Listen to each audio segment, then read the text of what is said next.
Eh bien, bonjour à tous, bienvenue à ce salon lesjeudis.com. Voilà, j'ai le plaisir d'animer ce chat vidéo dans le cadre de la Semaine pour l'emploi, un événement organisé par Career Builder et France Télévisions. Je rappelle le principe, il est simple, vous pouvez poser vos questions directement sur Twitter, #SemaineEmploi ou sur le site de l'événement www.semaine-emploi.com.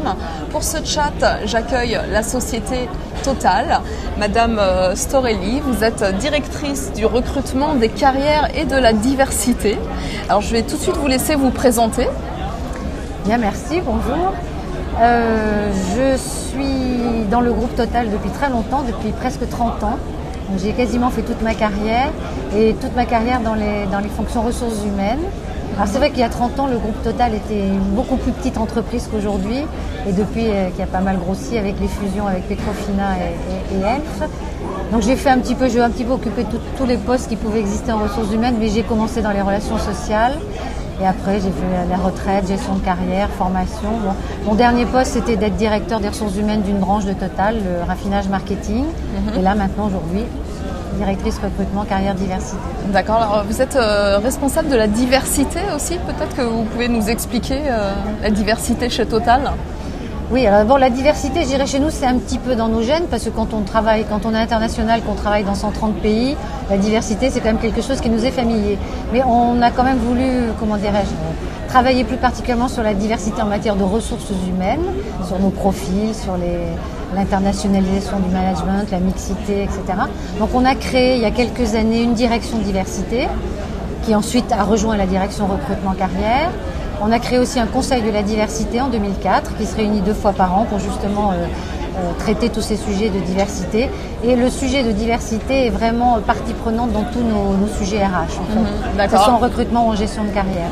Alors est-ce que vous pouvez nous en dire un petit peu plus sur le groupe Total? C'est combien de collaborateurs dans le monde entier, bien sûr? Alors, comme je le disais tout à l'heure, le groupe Total est devenu un très grand groupe par rapport à il y a 20 ou 30 ans, puisqu'il y a eu 2 fusions successives de Total. La première avec Petrofina, donc la compagnie pétrolière belge, et ensuite avec Elf, la deuxième compagnie pétrolière française. Et donc, ça a donné au groupe Total tel qu'il existe aujourd'hui depuis maintenant un peu plus de 10 ans, donc les années 2000 à peu près. Et quelles sont les différentes branches d'activité? Alors, le groupe est un groupe intégré, ça veut dire qu'il est présent sur toute la chaîne pétrolière, donc de l'exploration-production, donc ça veut dire trouver le pétrole, le produire, ensuite le raffinage marketing, donc raffiner le pétrole et ensuite le distribuer, enfin le vendre, le commercialiser dans nos circuits de distribution. Il y a aussi des branches de trading shipping, il y avait encore jusqu'à pas longtemps une branche énergie nouvelle. Et puis on a effectivement aussi la fonction holding qui regroupe tous les métiers support qui sont à la disposition de l'ensemble des branches. Et on a aussi une autre grande partie en dehors du pétrole, qui est toute une branche chimie, avec de la chimie, de la pétrochimie, de la chimie de spécialité. Donc il y a une très très grande variété d'activités. Très grande palette de métiers. Voilà, pour 100 000 collaborateurs et 500 métiers. Très bien. Alors on va rentrer tout de suite dans le vif du sujet avec les questions des internautes. La première question, c'est Hakim qui la pose. Quels sont vos partenariats écoles? Alors, au recrutement, dans la direction dont j'ai la responsabilité, nous avons effectivement un département qui est dédié à ce qu'on appelle les relations avec l'enseignement. Et donc, on a effectivement un certain nombre de partenariats avec des écoles qu'on appelle les écoles cibles. Il y a un mot pas très joli.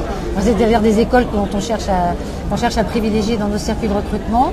Donc, on a un certain nombre de ce type d'écoles en France et aussi à l'étranger. Et donc, on cherche à nouer des relations sous des formes très diverses d'ailleurs.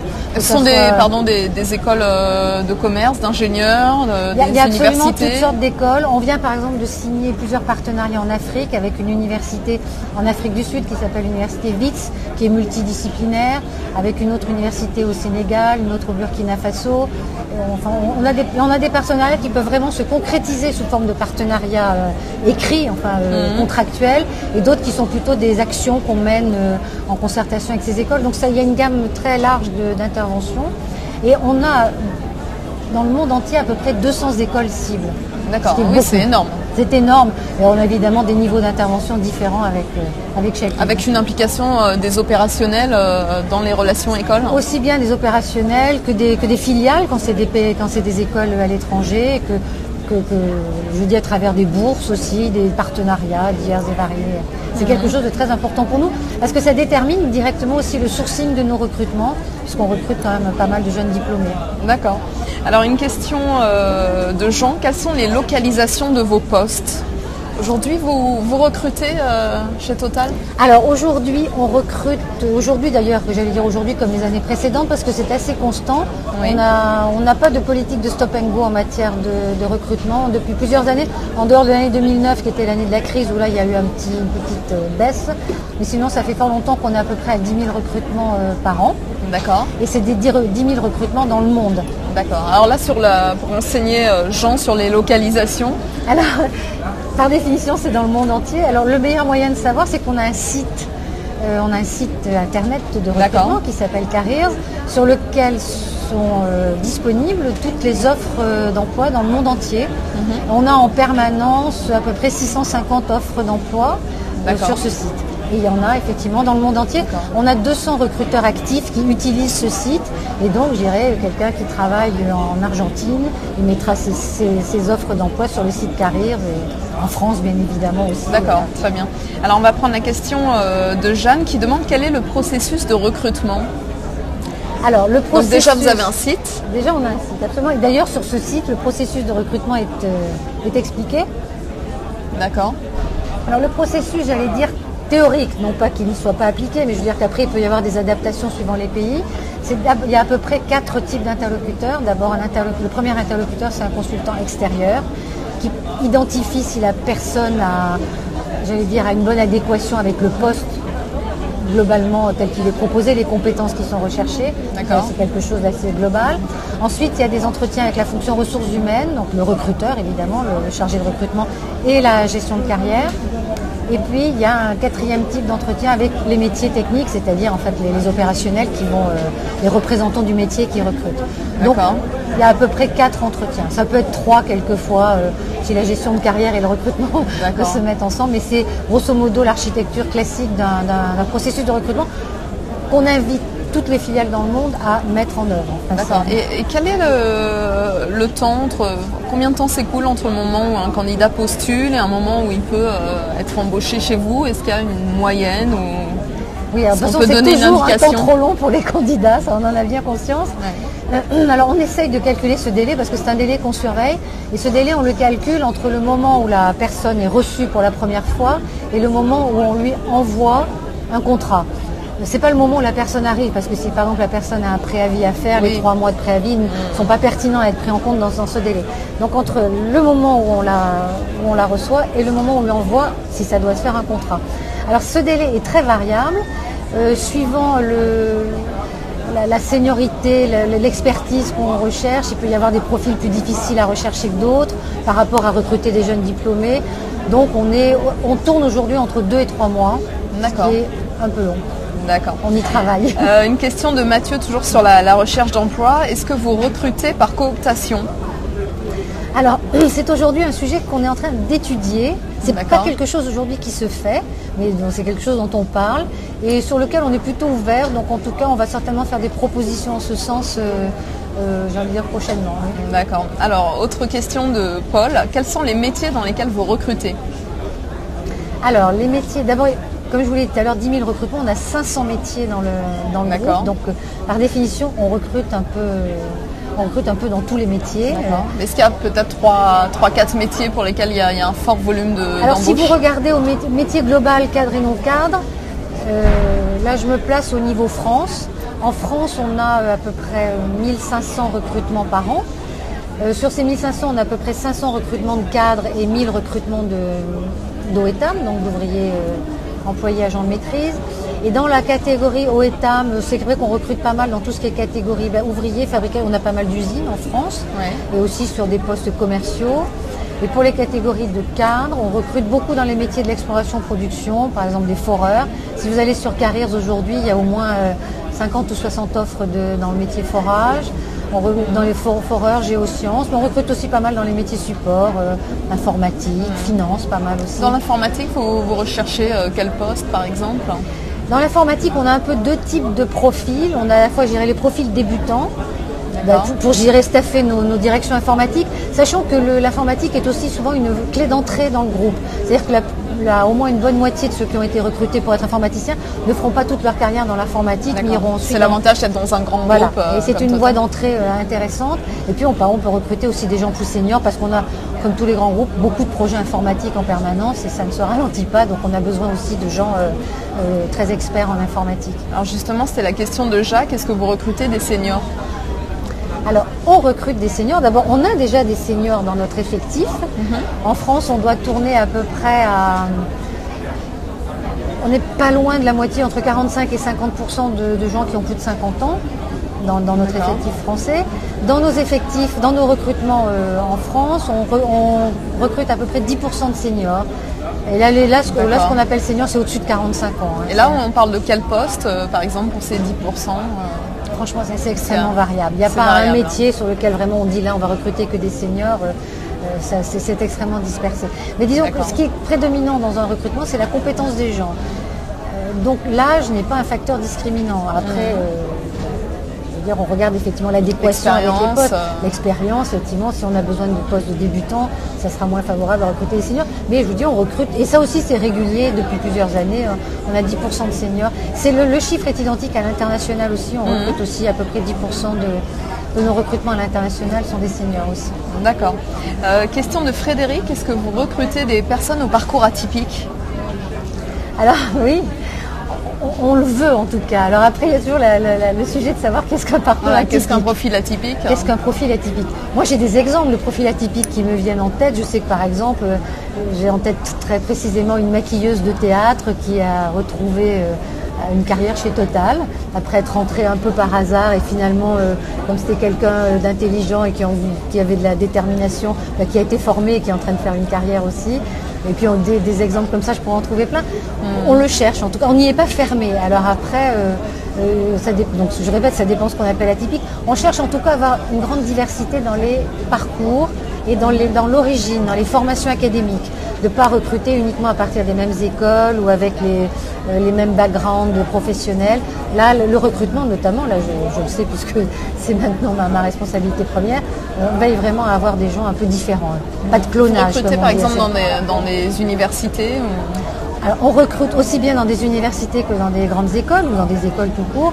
Je sais que souvent c'est quelque chose que les gens croient qu'on ne recrute que dans les grandes écoles d'ingénieurs, ce qui est inexact, ce qui a peut-être été vrai à une époque, mais ce qui est clairement plus le cas aujourd'hui. Aujourd'hui en France, on recrute à peu près dans les postes de cadre 2/3 de métiers techniques. Dans ces métiers techniques, il y en a 60% qui viennent d'écoles d'ingénieurs, 40% d'universitaires. Et d'ailleurs, si vous regardez les annonces qu'on a sur Careers, souvent il est écrit école d'ingénieurs ou formation équivalente. Donc on est ouvert là-dessus. D'accord. On va prendre une autre question. Céline, le groupe Total recrute-t-il dans le domaine des ressources humaines ? Oui. Oui, bien sûr. Là aussi, si vous allez sur Careers, vous avez un onglet, puisque le site Careers est organisé par grands domaines, donc les ressources humaines en est un, voilà, comme la finance, la logistique, le commercial, etc. Donc dans les ressources humaines, on a en permanence aussi des offres qui sont proposées et on a de toute façon besoin de gens compétents en matière de ressources humaines, c'est certain. D'accord. Nadja demande si vous recrutez à l'étranger et dans quel pays ? Alors, le site Careers est ouvert à tous les recruteurs du monde entier, c'est-à-dire à peu près à 200 recruteurs qui donc mettent leurs offres sur ce site. Donc, par définition, il y a les offres de tous les pays où ces recruteurs sont actifs. Et donc, c'est spécifié, c'est indiqué sur le site. Donc, on peut trouver aussi bien des postes à pourvoir en Indonésie, en Argentine, au Nigeria. Voilà, je suis en France, un candidat, mais j'accède vraiment facilement à l'ensemble des postes à l'étranger. Voilà. Quand vous cherchez sur Careers, vous avez une sélection par domaine d'activité où vous cherchez et par pays. Donc c'est très facile de trouver les pays qui vous intéressent. D'accord. Ali demande si vous recrutez en contrat de professionnalisation. Alors, on recrute en France à peu près 1000 personnes par an en contrat de professionnalisation. Là aussi, c'est un chiffre, alors je ne dirais pas qu'il a été constant, il a été plutôt en augmentation ces dernières années. Et donc il est à peu près aussi, ça irrigue dans toute l'entreprise, dans tous les métiers. C'est un mode d'intégration à l'entreprise qui est efficace, qu'ensuite qui est assez gagnant-gagnant entre l'entreprise et la personne. Dans la mesure où la personne le candidat est formé. Et généralement, comme c'est des contrats qui durent quand même assez longtemps, 1 an, 2 ans, les gens ont vraiment le temps à la fois de bien comprendre l'entreprise et de vraiment apporter quelque chose et donc d'apprendre aussi beaucoup. Ouais. Et donc c'est quelque chose qu'on... Est-ce que justement ça va se traduire par une embauche très souvent ou est-ce qu'on a des chances d'être embauché chez Total après? Alors, si vous regardez l'origine des gens qui sont rentrés chez Total et qui ont déposé leur candidature, vous avez aujourd'hui à peu près 70% de nos candidatures qui viennent du site Careers. Ce site Careers qui a beaucoup monté en puissance depuis ces dernières années. On a à peu près 20% de candidatures qui viennent de ce que j'appellerais entre parenthèses de gens qu'on connaît, c'est-à-dire de gens qui ont fait un contrat à durée déterminée, donc un contrat de professionnalisation, ou qui ont fait un VIE, ou qui ont fait un stage, et évidemment qui finiront par poser leur candidature sur Careers, mais qui ont déjà eu un petit passé professionnel dans le groupe. Et puis je dirais que les 10% restants, c'est des choses très spécifiques, ça peut être des chasses sur des profils très pointus, ou des gens qui envoient leur candidature par courrier ou par mail, enfin donc qui suivent un autre circuit. D'accord. Antoine demande, me conseillez-vous de répondre aux offres d'emploi par le biais d'un CV anonyme? Il s'adresse à la responsable diversité. C'est sûr qu'il y a eu un grand débat là-dessus il y a quelques années maintenant en France. Écoutez, moi j'ai envie de dire, faites comme vous voulez. Hein. Je suppose que les gens qui envoient un CV anonyme, c'est qu'ils craignent d'être discriminés sur leur nom, leur âge, leur adresse, etc. Chez Total, en France et ailleurs, on a vraiment des politiques anti-discrimination qui sont très établies. De toute façon, on est un groupe tellement international que ça ne nous demande pas un gros effort non plus. Par définition, on accueille des gens du monde entier. Donc, il n'y a pas de ce genre, il n'y a pas de discrimination. Mais si les gens préfèrent, moi, en tout cas, son CV sera traité. Cela dit, c'est clair qu'à un moment du recrutement, il y a toujours un moment où on a quand même besoin de rencontrer les personnes et d'en savoir un peu plus. Mais sinon, c'est pas un obstacle. Hein. Une question de Gilbert. Avez-vous une politique de développement durable? Oui, nous avons... C'est une large question. C'est une large question. Nous avons même une direction du développement durable. D'accord. Qui est aussi d'ailleurs une direction développement durable qui est située au niveau de la holding. Et donc qui est aussi, regroupe un petit peu toutes les actions de développement durable qu'on fait au niveau du groupe qui sont très très nombreuses. Qui centralisent les différentes directions. C'est ça. Ouais. Donc là, il y a un site développement durable sur le site Total. Il y a un certain nombre d'indications sur ce qu'on fait en matière de développement durable.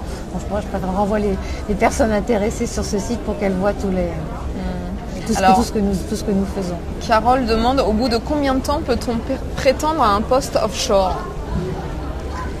Un poste offshore. Alors donc ça veut dire déjà un poste offshore, c'est un poste à l'exploration-production. Oui. Ça veut dire travailler sur une plateforme offshore.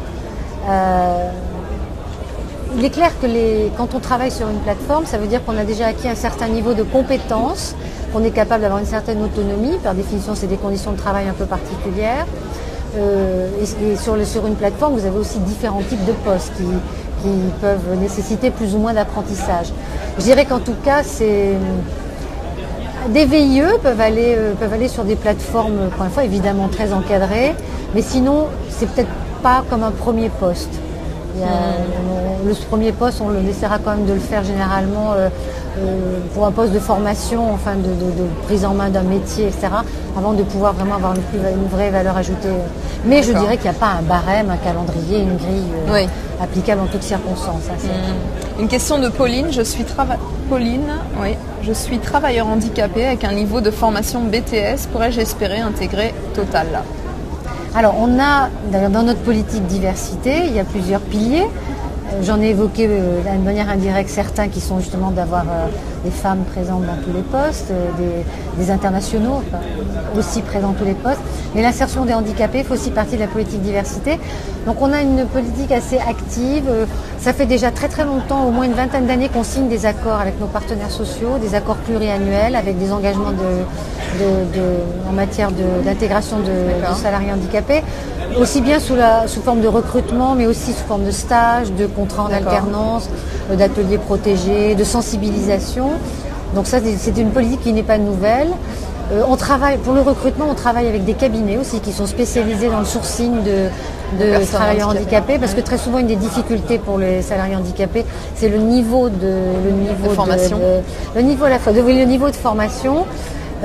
Qui d'ailleurs c'est quelque chose qui s'arrange maintenant, parce que je pense que maintenant l'accès aux études supérieures est quand même un petit peu plus facile que ça l'était avant.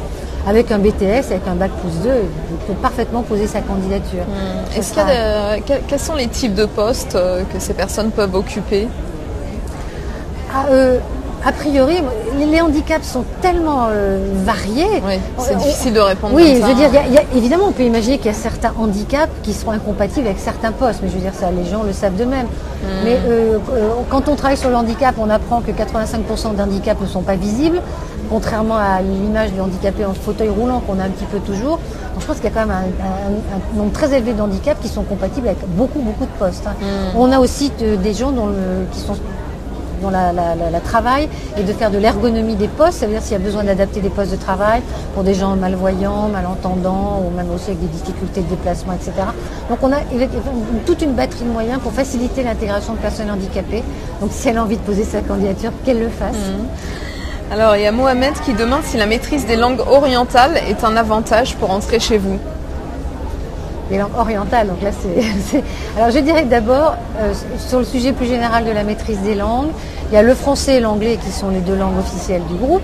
On a le français parce qu'on est basé en France, donc c'est un petit peu, ça coule un peu de soi, mais il y a aussi l'anglais. C'est-à-dire à quel niveau en fait Alors on dit toujours qu'il y a deux langues de travail, c'est le français et l'anglais. Bon, évidemment, dans chaque pays, chacun travaille dans sa langue locale. Et dès qu'on veut effectivement adopter un aspect un peu plus international, eh bien, il faut effectivement maîtriser à minima. Ça veut dire que si je suis candidate chez Total et que juste un niveau d'anglais correct, vous exigez quel niveau à l'entrée? Alors, ça dépend des postes, évidemment. Il y a quand même des postes où le niveau d'anglais est moins crucial. Le niveau d'anglais correct, c'est très bien, on le teste. Et je dirais qu'on consacre beaucoup d'efforts de formation aussi pour améliorer le niveau d'anglais des collaborateurs. Alors, connaître une troisième langue, qu'elle soit orientale d'ailleurs, que ce soit l'espagnol ou le portugais par exemple, parce qu'on est présent au Brésil, en Angola, etc. C'est toujours un plus. Hein. Ça dépend après du type de projet, ça du parcours, etc. Oui. C'est un plus. D'accord. On va prendre une autre question, celle de Laurent. Où trouvez-vous vos offres d'emploi? Où trouvez vos offres d'emploi et y répondre? On va redire. Alors, nos offres d'emploi, vous les trouverez sur Careers. D'accord, careers.com. 650 offres. Total, non? Total, Careers. Alors, si vous cliquez sur le site internet Total, vous avez un onglet Careers. À mon avis, si vous tapez Careers directement sur Google, vous y accédez aussi directement. D'accord. Donc, il y a à peu près en permanence 650 offres. Donc c'est là. Et on peut déposer son CV. Est-ce qu'on peut envoyer des lettres de candidature spontanées ou c'est uniquement répondre aux offres? Alors on peut effectivement soit répondre à une offre, soit faire une candidature spontanée qui rentrera dans un vivier de candidature spontanée. Les deux possibilités sont ouvertes. D'accord. Anissa demande, en dehors des compétences techniques, quelle qualité recherchez-vous? D'abord, on ne cherche pas que des compétences techniques. On a vu qu'il y avait aussi les métiers support, les métiers commerciaux. Voilà. On peut appeler ça de manière générale les compétences techniques. Peut-être qu'elle parle de postes. Oui, voilà, les compétences professionnelles. Ou Alors, on demande d'autres choses, effectivement, à nos collaborateurs. D'abord, une certaine ouverture à la mobilité. Alors, la mobilité, ça peut être aussi bien la mobilité géographique que la mobilité fonctionnelle. On recrute chez Total plus que pour le poste que le poste d'entrée. On recrute pour plusieurs postes, dans certains cas même quelquefois pour des carrières ou des morceaux de carrière importants. Donc c'est certain que l'aspect personnalité des gens est important pour nous. Donc il faut qu'il y ait cette ouverture à la mobilité, parce que même si ce ne sera pas de la mobilité géographique, on a dit qu'on avait 500 métiers, on a des branches d'activités très diverses. On peut vraiment voyager à travers le groupe et changer de métier, changer de branche. Et donc pour ça, il faut évidemment avoir envie de découvrir de nouveaux environnements professionnels. Donc au moins la curiosité, l'envie de... La curiosité, l'ouverture.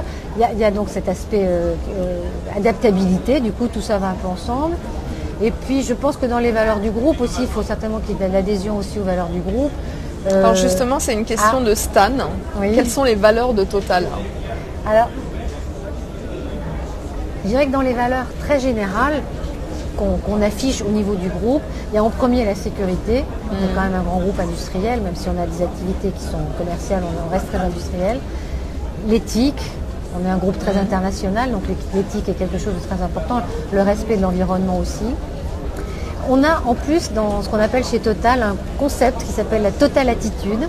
Oui. Qu'est-ce que c'est? Alors, la Total Attitude, là, je suis curieuse. Ça a été lancé il y a quelques années et ça, comment dirais-je, la Total Attitude regroupe 4 comportements.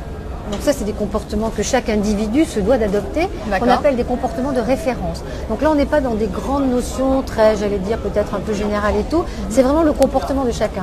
Et ces 4 comportements, qui ont été extrêmement déclinés en groupe et qui maintenant sont tout à fait intégrés, je pense, dans l'esprit de tous les collaborateurs, c'est d'abord l'écoute. D'accord. L'audace, quand on travaille dans un groupe comme le nôtre, il vaut mieux effectivement avoir un peu l'esprit d'entreprise et machin. La solidarité. Les branches entre elles, même si elles sont chacune dans des business très différents, on est quand même un groupe intégré, donc on doit aussi être solidaire entre les différentes parties de notre groupe. Donc la solidarité et la transversalité, donc ça veut dire aussi, on doit aussi être ouvert au-delà de son petit secteur d'activité ou de son métier. On doit non seulement être ouvert au reste, mais aussi faciliter les échanges, la communication, enfin tout ce qui peut faciliter la vie dans un grand groupe. Et à quel moment vous communiquez sur cette Total Attitude? Est-ce que c'est dès l'entretien d'embauche? Comment ça se d'abord, passe? si vous allez sur le site Total et que vous regardez sur la politique ressources humaines, c'est détaillé un petit peu plus que je ne viens de faire les quatre comportements de référence. C'est un concept qui a été lancé il y a quelques années. Maintenant, il y a 4 ou 5 ans, si je ne me trompe pas. Donc, au moment du lancement, ça a été extrêmement déployé partout. Donc là, auprès de tous les collaborateurs, de façon à ce qu'ils comprennent bien. Depuis maintenant, après, ça a été intégré plus ou moins, ça a été intégré par chacun. Ça figure dans l'entretien, dans le formulaire d'entretien individuel annuel. Donc, qui est un entretien qui se fait sur la base d'un formulaire qui est identique dans le monde entier. On entretient via un outil informatique peut-être Oui, alors ça dépend des endroits. Il y a des endroits où ça se fait à la main et d'autres où c'est un workflow. Mais il y a effectivement la hiérarchie est invitée à positionner le collaborateur au regard de ces 4 comportements qui peut s'illustrer de 1000 manières, enfin à tous les niveaux hiérarchiques. Donc ce sont vraiment des valeurs que vous affichez mais qui ont un impact concret. Absolument, on se base on sur peut ces valeurs référer lors de l'entretien. Voilà, tout à fait. Voilà. Et ça permet peut-être aux candidats de se projeter ou pas dans le groupe. Oui, et puis d'apprécier en tout cas ce qui est important pour nous, et d'autant plus que ces comportements de Total Attitude ont été extrêmement portés par notre président. Enfin, donc c'est quelque chose qui est vraiment présent dans tout le groupe. Voilà. D'accord. On va prendre une question de Serge. Que proposez-vous comme type de contrat pour les jeunes? Stage, VIE? Alors on a effectivement les stages, les VIE, les contrats de professionnalisation. Donc dans quel domaine par exemple on trouve des stagiaires? Alors juste pour vous donner déjà une indication, alors pour la France, on accueille à peu près 1800-2000 stagiaires par an. Au niveau mondial, c'est à peu près 4000, donc il y a 2000 en France. Donc les contrats de professionnalisation, j'ai dit tout à l'heure, c'est à peu près 1000, si on veut rester dans des grandes masses. Et les VIE, on a en permanence 130-150 VIE dans nos filiales. D'accord. Donc là aussi, c'est pareil, on en a comme on en a un nombre assez élevé, entre 2000 stages, 1000 contrats de professionnalisation, c'est vraiment présent dans toutes les directions et dans toutes les activités du groupe. Et on a vu tout à l'heure, c'était un moyen d'accéder, c'était 20%, c'est ça, d'embauche issue de... C'est à peu près de cet ordre-là, effectivement. Il n'y a pas d'automatisme d'embauche quand vous avez fait un contrat de professionnalisation. Mais simplement, en proportion, c'est à peu près de cet ordre-là, oui. Et y compris les VIE, ça tourne aussi à 25-30% de recrutement à la sortie. D'accord. Une question de Vincent. Proposez-vous des postes dans les énergies autres que le pétrole? Oui, d'ailleurs on a une entité qui s'appelle aussi Énergie Nouvelle. D'accord. On est nous surtout axés sur le solaire, sur la biomasse. C'est clair que on n'est pas là en train de parler de... Ce sont des activités sur lesquelles on travaille, qui sont un petit peu d'avant-garde, enfin des énergies qui sont encore un peu les énergies de demain, du moins à un stade industriel. Donc on a des postes là-dessus, on a des gens qui travaillent sur ces sujets-là, mais on ne propose pas un nombre de postes très très élevé là-dessus. Mais qui sont aussi sur le site. Toujours le conseil à donner aux candidats, c'est d'aller voir sur le site voilà, dans cette catégorie de... Alors en plus sur ces métiers-là, enfin oui, sur ces secteurs-là, on a souvent des experts aussi, parce que c'est quand même souvent lié à la recherche. Donc, mais bon, il y a quand même des recrutements de temps en temps. Thierry repose une question sur l'informatique. Recrutez-vous des personnes dans les systèmes d'information? Oui, nous recrutons. Comme je le disais tout à l'heure, Total a par définition des systèmes d'information assez développés. Donc c'est-à-dire avec en permanence beaucoup de projets informatiques, compris au niveau international. Donc on a évidemment en permanence besoin d'informaticiens. Et comme je le disais tout à l'heure, on recrute de toute façon des informaticiens à la fois pour faire carrière dans l'informatique, mais aussi comme poste d'entrée dans le groupe et éventuellement après pouvant continuer dans d'autres métiers du groupe. Est-ce qu'il s'agit de postes techniques, de postes de chef de projet? Quels sont les... Il y a exactement les deux. Il y a vraiment des spécialistes de certains outils informatiques et ça peut être aussi des postes de chef de projet. C'est les deux. Je pense que c'est assez classique enfin, par rapport à ce qui peut exister dans de grandes entreprises. Alors, une question de Vétrivel. Une lettre de motivation est-elle indispensable pour accompagner mon CV? Alors, de toute façon, si vous posez votre candidature sur Careers, vous allez remplir non pas un formulaire, mais enfin, en tout cas, vous allez donner un certain nombre d'indications. Et on ne peut pas vraiment appeler ça une lettre de motivation, mais certainement à un moment, vous aurez un espace où vous expliquerez pourquoi vous êtes intéressé par le groupe. On n'est plus effectivement dans le schéma classique, j'envoie mon CV auquel j'agrafe ma lettre de motivation. Vous ne recevez plus de candidature, de lettre de motivation papier? On en reçoit un petit peu. Et franchement, si j'ai un conseil à donner, c'est que c'est beaucoup mieux de poser sa candidature sur Careers. D'abord parce que c'est un site qui est utilisé par tous les recruteurs du groupe. Donc une candidature qui est posée là-dessus, elle est vue par 200 recruteurs. Alors qu'un CV que vous envoyez à quelqu'un, bon, il la passera peut-être à quelqu'un d'autre et tout, mais ça sera forcément vu par un nombre infiniment moins élevé de personnes. Donc, Sabrina demande quels sont vos critères de recrutement. C'est encore une question très large. Et vous-même, est-ce que vous avez vos petites astuces, vos critères comme ça quand vous recevez un candidat? Alors les critères de recrutement, c'est vraiment le premier critère, ça a l'air évident, mais c'est bien de le rappeler, c'est quand même que les gens, les candidats, aient les compétences requises pour les postes. Ces compétences sont décrites d'ailleurs dans la fiche descriptive de chaque poste à pourvoir. Les compétences demandées sont bien décrites. Et donc c'est ça le premier critère. Donc c'est ce qui permet de faire le premier tri des candidatures. Là, ce que vous dites, c'est déjà avoir le réflexe d'envoyer une candidature ciblée. On ne répond à l'offre que c'est préférable parce que de toute façon, après, comme on reçoit un nombre extrêmement élevé de candidatures, on reçoit à peu près 25 000 CV par mois sur le site Careers. Il est certain que si quelqu'un répond un petit peu à tort à travers à tout, entre guillemets, ça sert à rien parce qu'il passera jamais le premier éviter le spam, la lettre identique envoyée à tous les grands groupes. Alors après, effectivement, il y a les compétences permettent effectivement, à partir du moment où on a identifié les compétences, et après on monte aux personnes et là on regarde effectivement les gens qui peuvent être rentrés dans le processus de recrutement. Et bon, et puis après ça suit j'ai un processus de sélection normal, parce qu'à la fin il y a une personne qui est choisie évidemment, uniquement. On va prendre une autre question. Gérald, quels sont les gros chantiers pour la société Total? Peut-être qu'on peut faire un point sur l'actualité du groupe ou les chantiers qui vont amener peut-être générer des embauches. Alors actuellement on a des situations assez diverses dans les différentes branches du groupe. On a la branche exploration production là qui recrute beaucoup. Parce qu'il y a beaucoup de développement à l'étranger, beaucoup de recherches, beaucoup de nouveaux pays qui sont explorés. Donc là, il y a vraiment énormément de nouvelles perspectives de recrutement. Alors dans les autres branches, on est actuellement dans une phase de réorganisation. On avait une branche raffinage marketing qui a été coupée en deux. Maintenant, la branche marketing, qui s'appelle d'ailleurs supply marketing, est devenue une branche à elle toute seule. Et la branche raffinage a rejoint la pétrochimie au sein de la chimie. On sait qu'on est dans une petite phase de réorganisation là, qui forcément fait qu'il y a peut-être une petite pause dans les recrutements, le temps que tout ça se remette en place.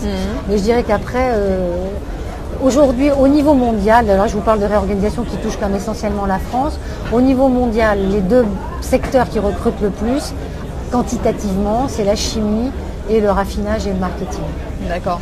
Donc en France, de toute façon, France, les candidats, voilà, vous constituez un vivier de candidats, donc vous conseillez, malgré cette petite réorganisation dont vous parlez, oui, de postuler. Il faut quand même continuer à postuler parce que de toute façon, comme je l'expliquais tout à l'heure, on n'a pas de politique de stop and go en matière de recrutement. Donc même si parfois on peut faire des pauses mais qui sont pas très longues, on n'est pas du tout dans une optique où pendant des années on arrête de recruter et puis après brusquement la croissance repart et il faut à nouveau recruter des milliers de gens, etc. C'est une politique qui a été extrêmement constante en dépit des forts aléas de conjoncture. Voilà. Donc, on va prendre une question de Mesmin. Offrez-vous des possibilités d'évolution professionnelle? Alors, comme je vous êtes responsable des carrières. Comment ça se passe? Est-ce qu'il y a, j'imagine, dans un groupe de cette échelle, vous avez défini des trajectoires? Qu'est-ce qu'on peut dire pour aider les candidats à y voir plus clair? Comme je le disais tout à l'heure, effectivement, on n'est pas recruté chez Total, enfin en tout cas sauf exception, pour un poste. C'est pas pour le poste d'entrée. On essaye, quand on recrute quelqu'un, de projeter la personne dans une perspective de carrière. C'est d'ailleurs la raison pour laquelle le gestionnaire de carrière est impliqué dans le processus de recrutement, pour déjà d'ailleurs pouvoir expliquer au cours de l'entretien avec la personne qui va être recrutée. Il est systématiquement là Il est, sauf exception, oui, il est systématiquement associé. C'est intéressant parce que c'est assez rare. Voilà, il y a le gestionnaire des carrières qui est présent aux entretiens. Soit un entretien commun avec le recrutement, soit deux entretiens séparés. Et c'est justement le but de l'entretien, puisque il y a pas mal d'entretiens, mais chaque entretien a un objectif. Et le but de l'entretien avec le gestionnaire de carrière, c'est justement de pouvoir un peu parler avec le candidat de perspective, même si on sait bien que pour les candidats, ça reste un petit peu théorique, enfin, mais de montrer déjà qu'on peut se projeter au-delà du poste où il restera 3 ans, 4 ans, 5 ans, au-delà des possibilités. Et on a essayé effectivement de créer des parcours types pour montrer effectivement quand on rentre comme, je sais pas moi, chef de secteur réseau, qu'est-ce qu'on peut faire après. C'est pas dire qu'on fera ça forcément, mais en tout cas d'imaginer un peu des trajectoires types pour aider les gens à se projeter un peu au-delà du premier poste. Et d'ailleurs, donc par rapport à la gestion de carrière, une fois qu'on a intégré l'entreprise, il y a des rendez-vous, j'imagine, des entretiens, d'évaluation. Comment vous faites remonter les... Alors, une fois qu'on a intégré l'entreprise, on est d'abord évalué par sa hiérarchie en premier, et on a un gestionnaire de carrière. Alors, le gestionnaire de carrière, c'est finalement un interlocuteur supplémentaire qui n'est pas votre hiérarchie, avec lequel finalement vous n'avez peut-être pas forcément toujours envie de parler de votre carrière, ou qui n'est pas forcément toujours aussi à même d'apporter toutes les réponses. Donc le gestionnaire de carrière est là pour élargir un peu le champ des possibles et aider les gens à se projeter dans l'avenir. Donc ça veut dire qu'effectivement quand vous êtes tout jeune embauché, le gestionnaire de carrière, vous ne le voyez pas forcément immédiatement parce que de toute façon vous avez votre poste, votre premier objectif c'est de réussir dans votre premier poste. Mais disons qu'au bout de 2-3 ans, effectivement, on commence à y réfléchir et le gestionnaire de carrière est là pour aider à ça. D'accord. Une question de Frédéric, est-ce que vous proposez des formations à vos salariés? Oui, alors on a un très gros budget de formation qui correspond à peu près, alors c'est des moyennes qui sont forcément avec la limite des moyennes, correspond à peu près à 6 jours de formation par an en moyenne par salarié. D'accord. Quand on parle de formation, voilà, quels sont les différents... Alors il peut y avoir des formations. Il y a des formations, je dirais à la fois classiques, courtes, enfin la formation d'1 jour, 2 jours, sur tel métier, HSE, etc. Ou il peut y avoir des formations plus longues, notamment sur des métiers très techniques, type par exemple le forage en exploration-production. Là vous avez des formations très, très longues. Dans les métiers, dans le raffinage aussi, vous avez aussi des formations, même par compagnonnage aussi, qui peuvent être assez longues. Donc il y a une très grande variété. La formation est de toute façon un sujet qui est abordé au cours de l'entretien. D'accord. Peut-être qu'il y a en matière de formation, est-ce que vous avez relevé ces derniers temps des nouvelles modes ou des tendances est-ce qu'il y a des nouvelles formations au programme? Écoutez, en formation, notre répartition globale de formation est assez stable. On a à peu près plus de la moitié des formations qui sont vraiment des formations techniques. On a toujours à peu près 10% qui sont des formations management, 10-15%. Il y a un petit pourcentage aussi qui est vraiment dédié formation langue. Je crois que je pleure là. C'est pas la formation qui me fait pleurer. Et puis le reste étant des formations commerciales, des formations, je dirais, autres que les formations purement techniques que j'imagine.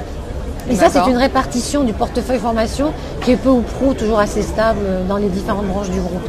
D'accord. Alors Claude demande si vous êtes présent sur les salons et les forums.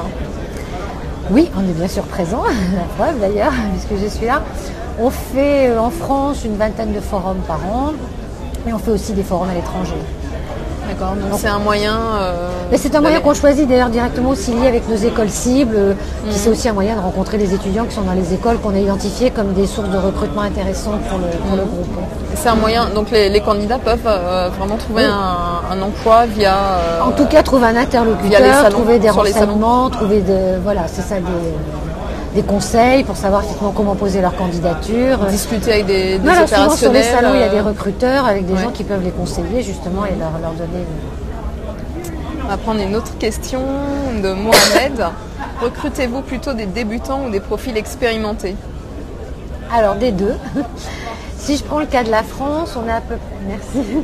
En France, on a à peu près un tiers de vraiment débutants, c'est-à-dire des jeunes qui sortent de l'école ou qui ont vraiment une très courte expérience, et donc 2 tiers par définition qui ont plus d'expérience. Donc là-dedans, ça se répartit, je vous dis, puisque je vous l'ai dit tout à l'heure, il y avait quand même déjà 10% des gens qui avaient plus de 45 ans, donc qui par définition avaient une expérience plus importante. Mais grosso modo, c'est un tiers, 2 tiers. D'accord. Frédéric demande, respectez-vous au sein de votre société la parité homme-femme au niveau salarial essentiellement? Alors, on respecte la parité salariale. Alors cela dit, une fois qu'on l'a déclaré, je vais vous expliquer comment on s'y est pris. On a signé en 2010 un accord avec les organisations syndicales sur l'égalité professionnelle entre les femmes et les hommes. Et dans cet accord, il y avait évidemment tout un chapitre sur l'égalité rémunération. Et donc, pour vérifier que cette égalité était réelle, parce que c'est très facile de dire oui, ou ça existe ou ça n'existe pas. En réalité, les gens, quand on leur demande comment vous le savez, c'est un peu flou. Donc, on a décidé de s'y prendre d'une manière beaucoup plus scientifique et technique. Oui. Et donc, on a fait toute une étude avec l'APEC, donc avec un organisme extérieur. L'Association pour l'emploi des cadres. L'Association pour l'emploi des cadres, qui développe toute une méthode d'analyse qui s'appelle, je ne la développerai pas, ça s'appelle la méthode d'analyse de la variance. Et en fait, la méthode consiste en comparant des populations homogènes d'hommes et de femmes, enfin plutôt à essayer de comparer des populations complètement homogènes d'hommes et de femmes. Et pour que les populations soient homogènes, il faut écarter tout un tas de critères. Ou du moins être sûr qu'ils sont homogènes.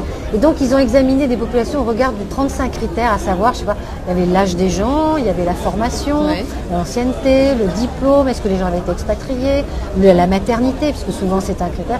Et au regard de tous ces critères, regardez d'abord ceux qui étaient significatifs au regard de la comparaison et ceux qui n'y étaient pas. Ce qui permet comme ça d'arriver à des comparaisons vraiment de gens identiques, enfin de populations identiques. Et à partir de là, on a vraiment pu, par métier, par population, comparer dans le pétrole. On a fait ça sur une population assez large. Et on a fait des redressements de salaire pour à peu près la moitié de la population des femmes concernées.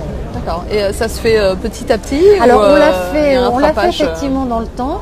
On l'a fait, on n'avait pas des écarts très significatifs. L'écart moyen, toute population confondue, c'était, tout métier confondu, tout critère confondu, était de l'ordre de 3,5%. Ce qui, l'APEC nous a dit, était relativement faible. Donc on a choisi de faire toutes les remises à niveau en une fois. Mais par contre, on a fait un comité de suivi avec les organisations syndicales pour vérifier, après les campagnes d'augmentation de salaire qui ont suivi, les 2 campagnes qui ont suivi, de vérifier qu'il n'y avait pas à nouveau des dérives qui s'étaient installées. Donc on a fait ça vraiment sur la durée. Là maintenant, l'opération est terminée puisqu'on est en 2012. Mais on la refera certainement à échéance, je ne sais pas quelle échéance, mais pour vérifier. Mais là, on a d'ailleurs gagné un prix pour cette manière de procéder qui avait été considérée particulièrement exemplaire, parce que je dirais très technique,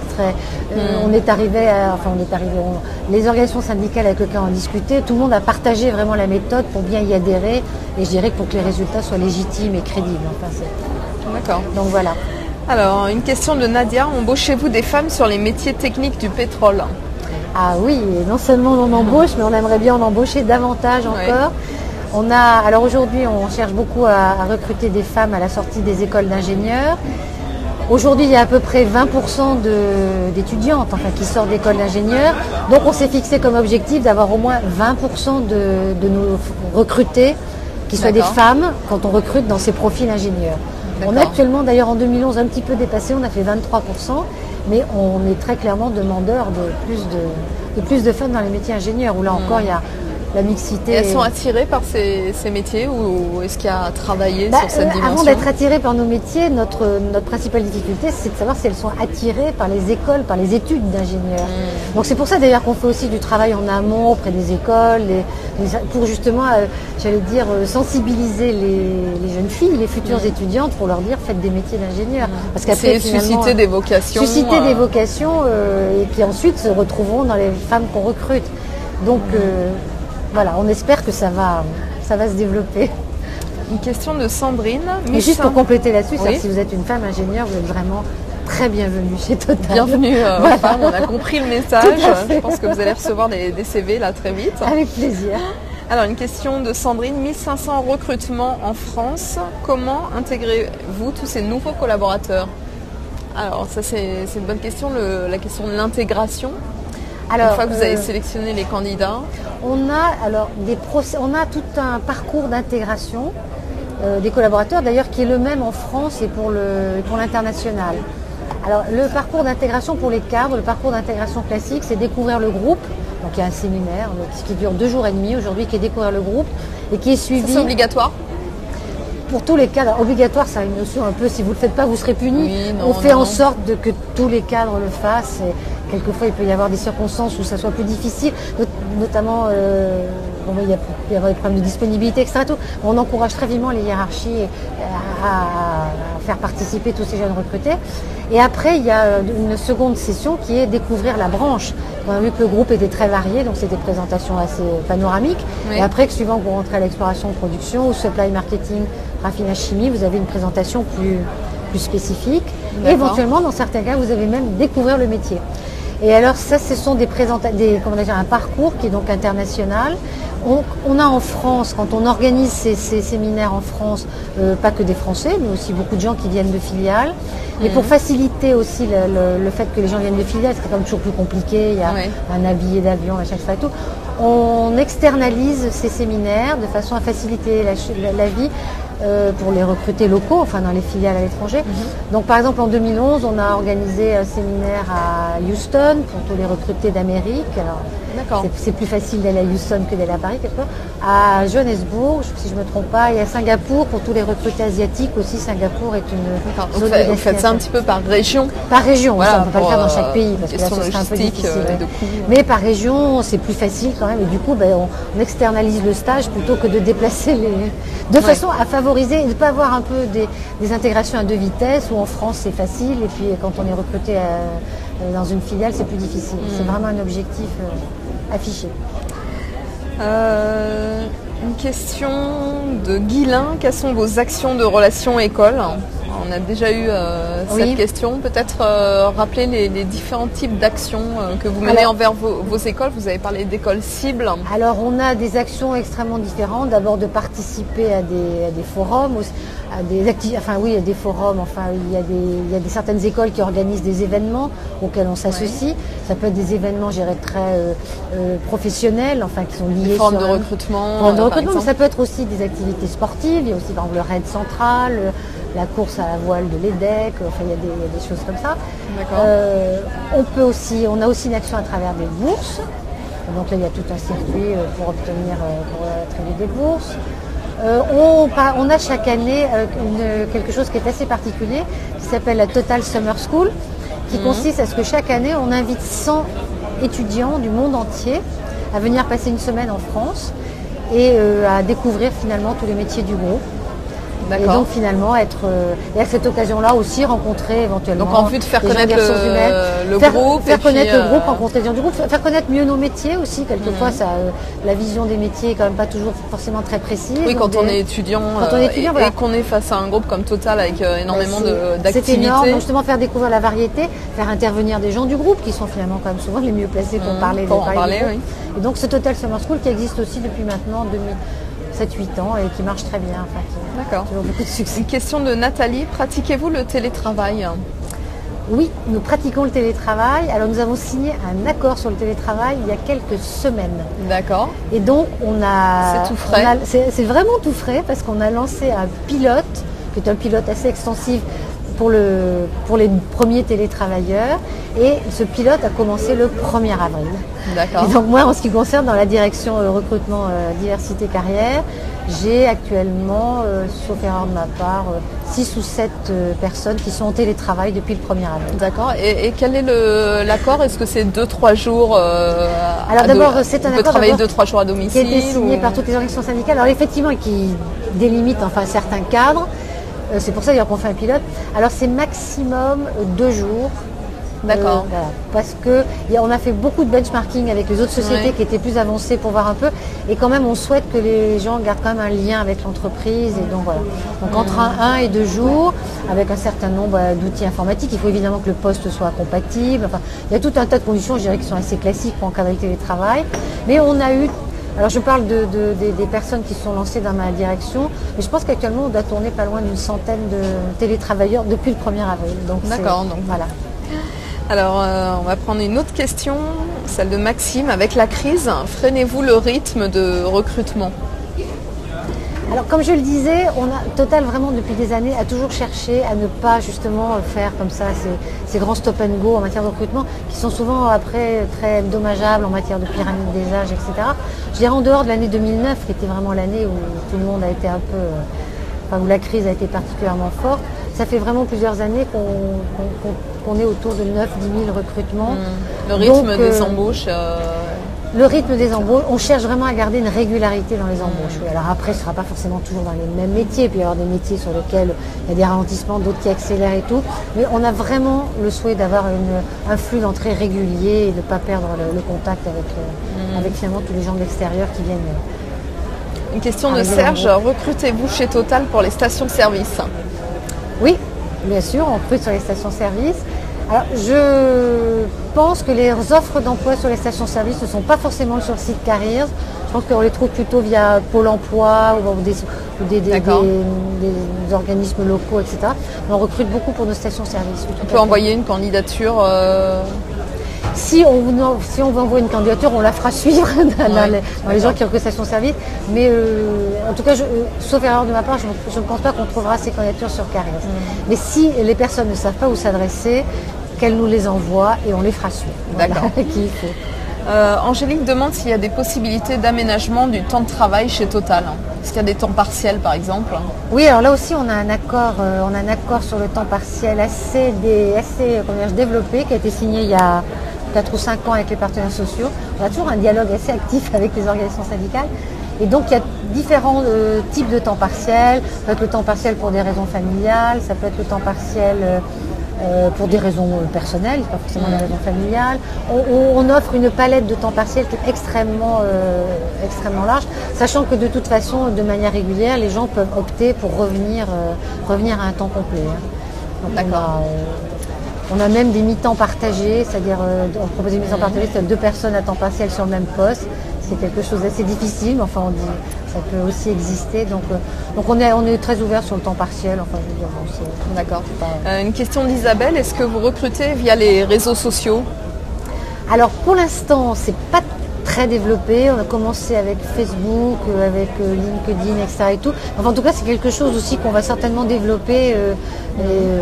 Même pas dans les années qui suivent, à mon avis, dans les mois qui suivent. Ça veut dire qu'il faut vraiment aller sur votre site, parce que si on se contente d'aller sur LinkedIn ou Viadeo... Voilà, oui. C'est pas encore quelque chose qu'on a vraiment traité de manière professionnelle, complètement maîtrisée. En tout cas, c'est quelque chose qui ça va être le cas rapidement, parce que c'est forcément un sourcing intéressant. Et nous, ce qui nous intéresse, c'est d'aller là où les gens sont. C'est là où on peut trouver le maximum de candidatures intéressantes.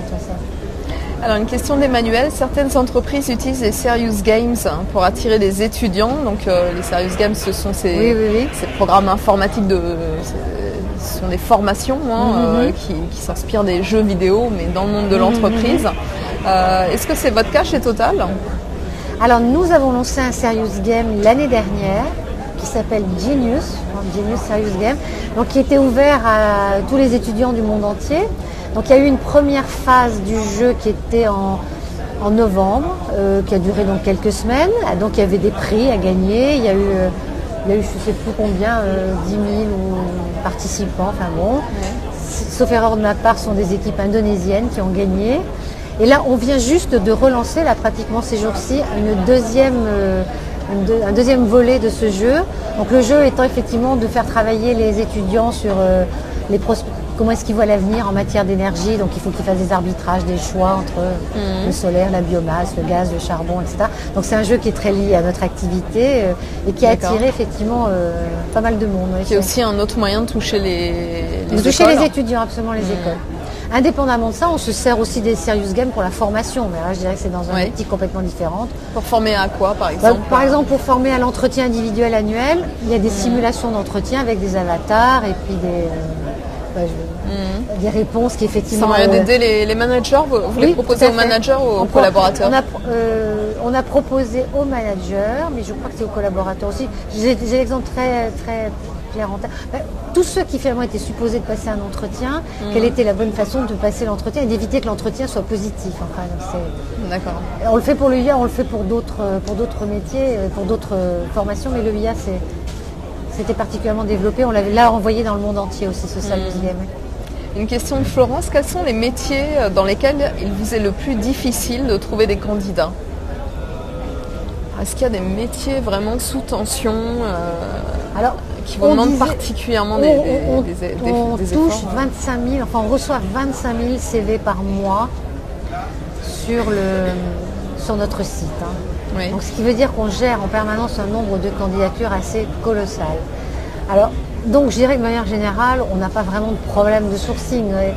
Là où il peut y avoir, où ça peut être plus compliqué, c'est quand on cherche effectivement des profils extrêmement experts, enfin des expertises très pointues. Bon, là c'est vrai effectivement que la recherche est un petit peu plus complexe et quelquefois même compliqué à mener. Bon, là c'est plus difficile. Sinon de manière générale, on est quand même un groupe qui est, je crois, quand même assez attractif pour Mais il n'y a pas un métier comme ça où c'est connu, on n'en trouve pas chez Total comme dans d'autres groupes. Il y a toujours des métiers comme ça, peut-être parce qu'il y a une plus forte concurrence, tout le monde s'arrache un peu les mêmes profils. Non, écoutez, honnêtement, non. Je dirais peut-être que dans certains métiers, comme vous l'évoquez, une personne tout à l'heure, on aimerait peut-être avoir plus de candidatures féminines, des choses comme ça. Mais franchement, de métiers où on dit là, on est à sec, on n'a pas de candidat, je n'en vois pas en tout cas assez. On va prendre une autre question, celle de Bruno. Après un contrat temporaire ou un VIE, peut-on espérer un CDI? Alors, comme on l'a évoqué aussi tout à l'heure, effectivement, le fait d'avoir déjà une activité, une expérience professionnelle chez Total, même si elle est modeste, ça facilite effectivement le fait de poser sa candidature. D'abord parce qu'il y a des gens dans l'entreprise qui vous connaissent, qui ont une appréciation sur ce que vous avez fait pendant cette année-là. Les candidats, eux, de leur côté, découvrent les métiers. Absolument. Donc aujourd'hui, sur les VIE, donc je vous l'ai dit, on a à peu près en permanence entre 130 et 150 VIE en permanence dans nos filiales. On tourne à peu près à 25-30% de recrutement. Et pour les contrats professionnalisation, on était plutôt dans l'ordre de 20%. Mais voilà, d'abord, il y a certains de nos candidats qui ne souhaitent pas forcément rentrer chez Total à l'issue, parce qu'ils ont envie de faire des expériences ailleurs aussi, etc.